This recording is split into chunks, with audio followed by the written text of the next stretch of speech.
पिछले वीडियो में मैंने आपको बताया था कि जमीन की रजिस्ट्री क्या होती है, उसका महत्व क्या होता है। और आज की इस वीडियो में मैं आपको बताऊंगा कि ये जो दाखिल खारिज है, जिसे कह सकते हैं आप म्यूटेशन, ये क्या होता है और रजिस्ट्री के बाद ये क्यों जरूरी होता है, इसका महत्व क्या है। और दाखिल खारिज हुआ या फिर आप कह सकते हैं म्यूटेशन, तो ये इसमें दोनों में अंतर क्या होता है, दाखिल खारिज और म्यूटेशन में अंतर क्या होता है, डिफरेंट क्या है, वो मैं आपको समझाऊंगा।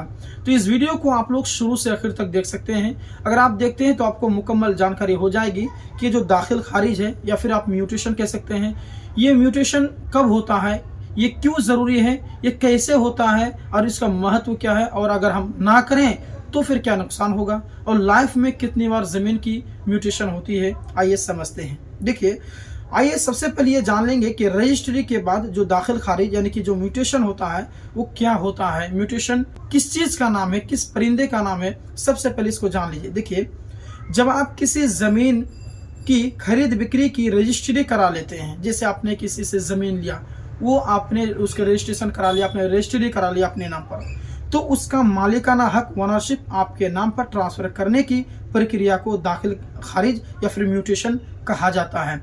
अब वो जो जमीन है वो तो आपके नाम से दूसरे नाम में ट्रांसफर तो हो गया, लेकिन उस जमीन को सरकारी रिकॉर्ड में रखने के लिए वो जो जमीन है दूसरे के नाम पर रहता है। उस जमीन को अपने नाम पर करने के लिए, उसका नाम हटाने के लिए और आपका नाम जुड़वाने के लिए जो काम करते हैं उसी को कहते हैं दाखिल खारिज या फिर आप म्यूटेशन कह सकते हैं। साधारण शब्दों में कि रजिस्ट्री से आप कानूनी रूप से मालिक बनते हैं और म्यूटेशन से सरकारी रिकॉर्ड में नाम चढ़ता है। सिर्फ अब रजिस्ट्री करने से आपका नाम सरकारी पे नहीं चढ़ेगा, आपको म्यूटेशन भी करना पड़ेगा ताकि सरकारी रिकॉर्ड में आपका नाम चढ़ सके। आइए जानते हैं कि दाखिल खारिज क्यों किया जाता है। देखिए, ताकि जमीन के रिकॉर्ड, चाहे वो खतौनी हो, जमाबंदी हो, खसरा हो इत्यादि में आपका नाम दर्ज हो सके, आपका नाम चढ़ सके, क्योंकि वो उसी का नाम जिसका नाम पहले था, मतलब कि रजिस्ट्रेशन से पहले उसी का नाम पे हर एक चीज रहता है, तो उसका नाम काट के आपका नाम चढ़ाने के लिए ही आपके दाखिल खारिज किया जाता है। राजस्व विभाग को पता रहे कि जमीन अब किसकी है। भविष्य में टैक्स हो गया, फसली योजनाएं हो गया, मुआवजा, जैसे कोई नुकसान हो गया तो उसका मुआवजा हो गया, लोन हो गया आदि आपके नाम से मिल सके। जमीन पर किसी विवाद, कब्जे या अधिकार को लेकर समस्या ना हो, इसी वजह से यह जरूरी होता है। अब आइए जानते हैं कि म्यूटेशन कब होता है। देखिए दोस्तों, म्यूटेशन इन स्थितियों में किया जाता है। कौन कौन सी स्थिति? देखिए, जमीन की खरीद बिक्री यानी कि रजिस्ट्री होने पर, अगर जमीन की खरीद और फरोख्त हो गई है तो उसका जो रजिस्ट्री भी मुकम्मल हो चुकी है, तो उसके बाद में हो जाती है। विरासत के आधार पर यानी कि माता पिता की संपत्ति बच्चों में बांटने पर, अगर माँ बाप जो है अपने बच्चों में जमीन का बंटवारा करते हैं तो भी आपकी म्यूटेशन होते हैं, रजिस्ट्री होते हैं। दान पत्र यानी कि गिफ्ट डीड होने पर भी होते हैं म्यूटेशन। कोर्ट के आदेश से जमीन ट्रांसफर करने पर, जमीन बंटवारे के बाद या फिर नीलामी के यानी कि ऑक्शन के बाद में आपके म्यूटेशन होते हैं।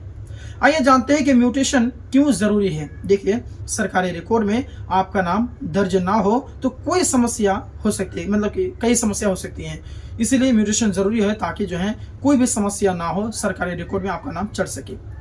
भविष्य में जमीन पर दावा करना मुश्किल हो जाता है, इसी वजह से म्यूटेशन जरूरी है ताकि सरकारी रिकॉर्ड में आपका नाम चला रहेगा, कोई इशू नहीं होगी। बैंक लोन नहीं मिलती है, अगर आप म्यूटेशन नहीं कराएंगे तो बैंक लोन नहीं देगी।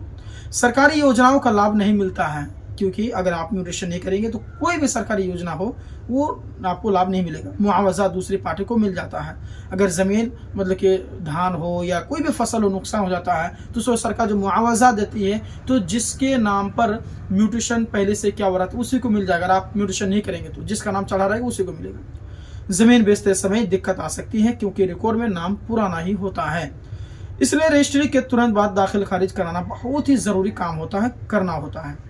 अब आइए जानते हैं कि दाखिल खारिज कैसे होता है, इसके पूरा प्रक्रिया को समझिए। देखिए, रजिस्ट्री की कॉपी लेकर नजदीकी राजस्व कार्यालय तहसील जाएं। नंबर 2 में म्यूटेशन का आवेदन भरें। उसके बाद तीसरा जो है कि रजिस्ट्री पहचान पत्र, खसरा, खतौनी की कॉपी लगाएं।